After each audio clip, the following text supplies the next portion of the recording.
भारतीय धर्मों में जब किसी मूर्ति की प्राण प्रतिष्ठा की जाती है तब मंत्र द्वारा उस देवी या देवता का आवाहन किया जाता है कि वे उस मूर्ति में प्रतिष्ठित विराजमान हो।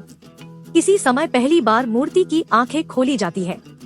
मूर्तियों की प्राण प्रतिष्ठा में महत्व मूर्ति की शिल्पगत सुंदरता का नहीं होता।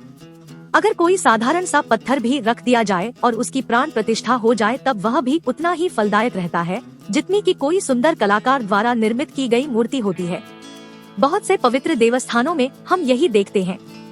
12 ज्योतिर्लिंग हजारों वर्ष पहले किसी महान सत्ता के द्वारा प्राण प्रतिष्ठा से जागृत किए गए थे। उनमें स्थापित मूर्तियां शिल्प की दृष्टि से बहुत सुंदर नहीं कही जा सकती हैं।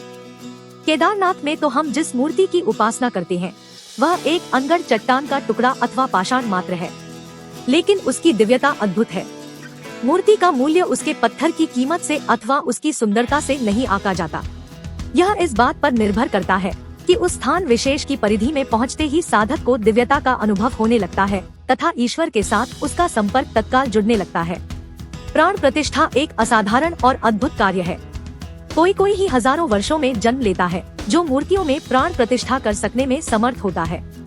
हजारों साल पहले 12 ज्योतिर्लिंग किसी महापुरुष ने प्राण प्रतिष्ठित कर दिए और वह अभी तक चले आ रहे हैं। राम मंदिर प्राण प्रतिष्ठा क्या है? प्राण प्रतिष्ठा समारोह 22 जनवरी को आयोजित किया जाएगा और विभिन्न अनुष्ठान 16 जनवरी से शुरू होंगे। जबकि प्राण प्रतिष्ठा का मूल अर्थ मूर्ति को जीवन देना, समारोह में वेदों और पुराणों से लिए गए विभिन्न अनुष्ठान शामिल है। प्रत्येक का अपना महत्व है। अयोध्या के राम मंदिर में रामलला की प्राण प्रतिष्ठा का दिन धीरे धीरे करीब आता जा रहा है।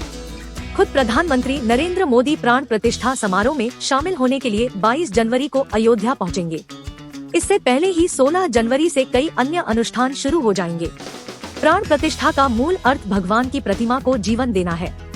अयोध्या में राम मंदिर की प्राण प्रतिष्ठा 22 जनवरी 2024 को होने वाली है। यह मंदिर उस जगह पर बना है जिसे हिंदू धर्म के प्रमुख देवता राम का जन्म स्थान माना जाता है। राम मंदिर का शिलान्यास 9 नवंबर 1989 को हुआ था।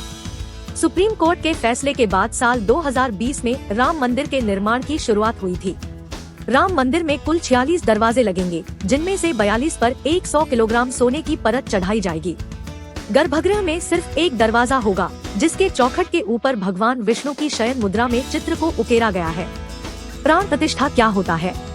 प्राण प्रतिष्ठा का अनुवाद जीवन शक्ति की स्थापना या देवता को जीवन में लाना है और यह एक अनुष्ठान है जो एक देवता को एक मूर्ति में आह्वान करने, उसे एक पवित्र और दिव्य इकाई में बदलने के लिए किया जाता है।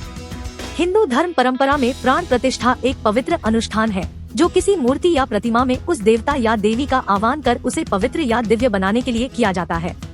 प्राण शब्द का अर्थ है जीवन, जबकि प्रतिष्ठा का अर्थ है स्थापना। ऐसे में प्राण प्रतिष्ठा का अर्थ जीवन शक्ति की स्थापना करना या देवता को जीवन में लाना होता है। बिना प्राण प्रतिष्ठा के कोई भी मूर्ति पूजा के योग्य नहीं मानी जाती है।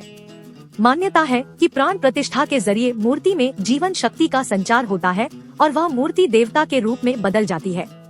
प्राण प्रतिष्ठा क्यों की जाती है? बिना प्राण प्रतिष्ठा की मूर्ति की पूजा अधूरी मानी जाती है।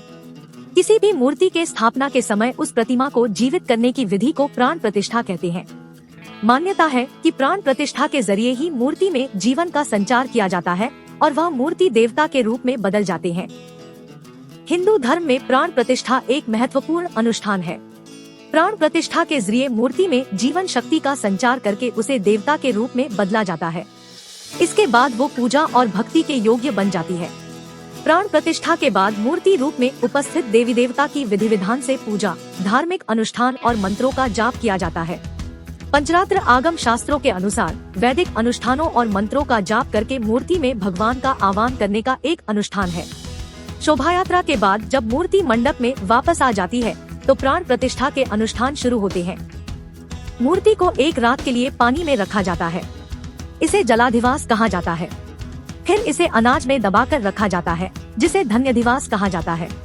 प्राण प्रतिष्ठा के लिए मूर्ति तैयार करने के लिए कई अधिवास आयोजित किए जाते हैं जिसमें मूर्ति को विभिन्न सामग्रियों में डुबोया जाता है। एक रात के लिए मूर्ति को पानी में रखा जाता है जिसे जलाधिवास कहा जाता है। फिर इसे अनाज में ढककर रखा जाता है जिसे धन्यधिवास कहा जाता है।